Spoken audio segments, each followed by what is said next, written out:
I think it would be so unfair that if after knowing your genotype to be AS, you decide to beget a child with someone of the genotype AS, like both of you have AS, and you guys decide to beget a child. I feel like it is highly unfair.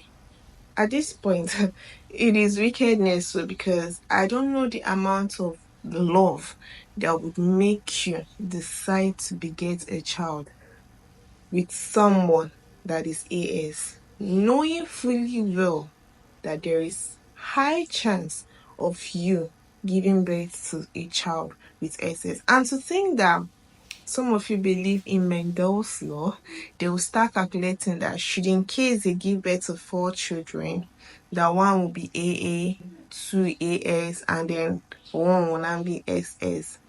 And I'm always like, who said that that was what Mendel's law is trying to prove? Mendel's law is trying to tell you that for each pregnancy, that's for each fetus in your womb, that there is a high chance that is either the child is AS or the child is SS or the child is AA. There is a high chance. This is what Mendel's law is just trying to tell you.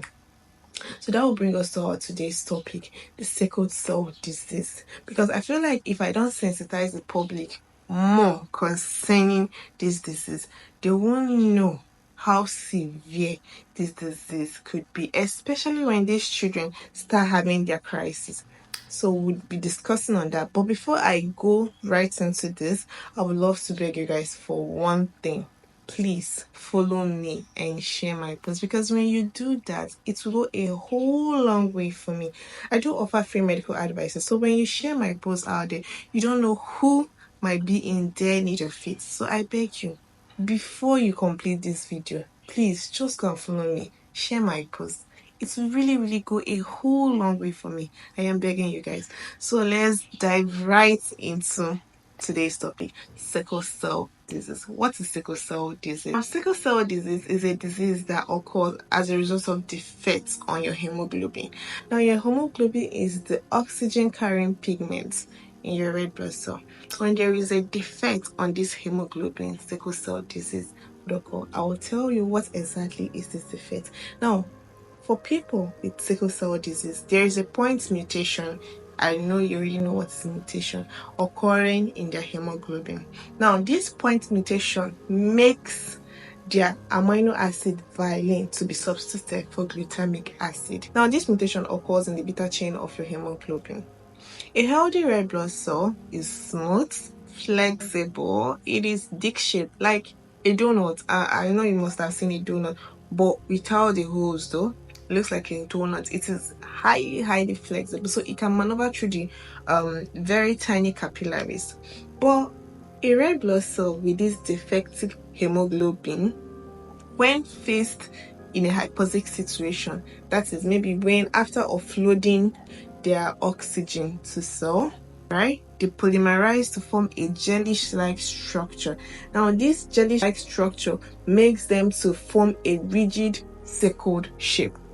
That is where the name sickle cell disease comes, because when this hemoglobin are faced in a hypoxic condition. Hypoxic condition is just a condition of low oxygen. So this could occur when maybe a child is in an overcrowded place, or maybe the child's hemoglobin offloads oxygen, because the major function of hemoglobin is to transport oxygen to cells that need them, and also collect carbon dioxide to take them to the lungs for expiration, to remove it out of the body, right? So when this hemoglobin are faced in a hypoxic condition, they polymerize to form a gelish, sticky, sickled shape.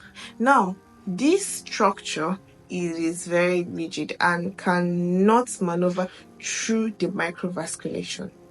It is sticky, it is rigid, it is sickle in shape. It cannot maneuver through the microvasculation. Now it will go and occlude these blood vessels. And this is the hallmark of the clinical manifestation we do see in sickle cell disease. So that brings us to the next one, the clinical manifestations of sickle cell disease. What do we see in patients with this disease? The first thing we do see is vaso-occlusive crisis. Now, I told you that this hemoglobin that is defective, it is not flexible. So when it is not flexible, there is 100% chance that it will go and occlude blood vessels. So when it occludes blood vessels, ischemia occurs. Ischemia occurs when there is low blood supply to an organ, tissue, or cells. So when ischemia occurs, these cells will go into necrosis. Edema will first of all form the necrosis, and then there will be an organ damage. When this vaso-occlusion is also occurring, pain fibers are being stimulated. Now, when pain fibers are stimulated because there is occlusion of blood supply, these children or this child or this adult will go into intense pain. I think pain is one of the presenting complaints we do see in the clinic. These children come down with severe pain. I don't know how to compare this pain, but for me, I will grade this pain with a woman in labor. The pain is quite severe, a very severe pain. The thing we do see in these patients is anemia. So anemia is when your red blood cell count is low or when your hemoglobin concentration is low. So these patients with sickle cell disease, their lifespan, the lifespan of their red blood cell is about 10 to 20 days. This is in comparison with a healthy red blood cell that has 120 days lifespan. So they are easily hemolyzed. And remember, I told you that their red blood cell is sickle shape. So when they pass through the spleen, they are easily destroyed. So they always come down with anemia. I think sometimes we prefer to call it sickle cell anemia because they are always anemic. Their red blood cell count is always low because they are always hemolyzed. The next thing we see in patients with sickle cell disease is that they come down with this thing called the acute aplastic crisis, especially if they have this virus called the parvovirus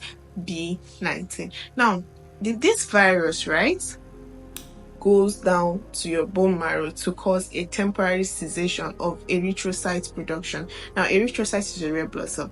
This virus goes to destroy the precursors forming this red blood cell. Now, for someone that is healthy, in this temporary cessation, the erythrocyte occurs, it won't even be noticed because remember I told you that the lifespan of a healthy red blood cell is 120 days. So when there is a temporary cessation of erythrocyte production, it is not even noticed. But for someone that has this sickle cell disease, it is very, very severe because there will be a great drop in the red blood cell count. This will cause them to undergo blood transfusion because of this intense drop of red blood cell counts.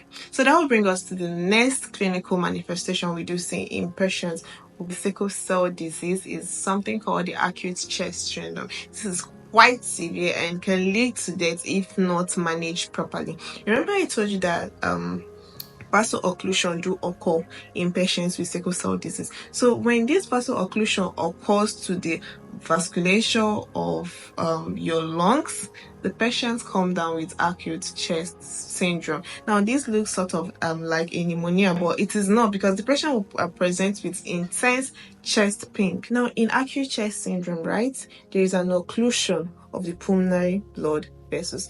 When there is an occlusion of these pulmonary blood vessels, there is an increase in resistance. When there is an increase in resistance, the pressure seen in these vessels increases.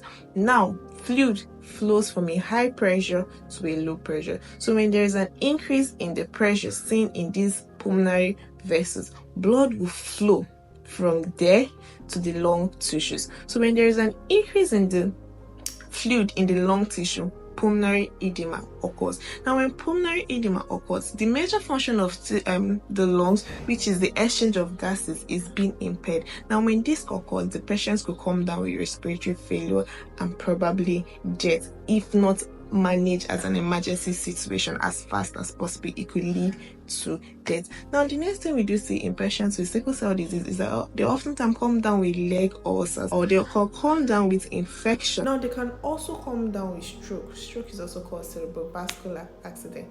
Now, the blood supply to the brain can be occluded, so there is a high chance of these patients also coming down with stroke. So if after knowing all these and you are AS and your partner is AS, please tell me, why would you want to beget a child that will suffer all this just because you want to get married to this person or you want to procreate with this person? Please tell me why. And I know you may be asking, what are the treatments for sickle cell disease? There is no treatment for sickle cell disease aside a bone marrow transplant. So other treatments you can get is a supportive care. So because when the child comes down with, let me say, pain, you could give analgesic or stuff like that. So there is no definite treatment aside bone marrow transplant, which is very expensive. I don't know if it's being done in our country, Nigeria, but I could make inquiries for that if you want me to. So that will be all for today. So please, I hope it was quite educative. Please do follow us and comment, share our post as well, so it could reach a whole lot of people out there, because I'm very sure that someone out there is trying to make a mistake. Someone out there is probably trying to make a mistake, and that person is AS, trying to get married to someone that is AS, or trying to get a child with someone that is AS. Please do share, create awareness out there. Thank you very, very much. Bye.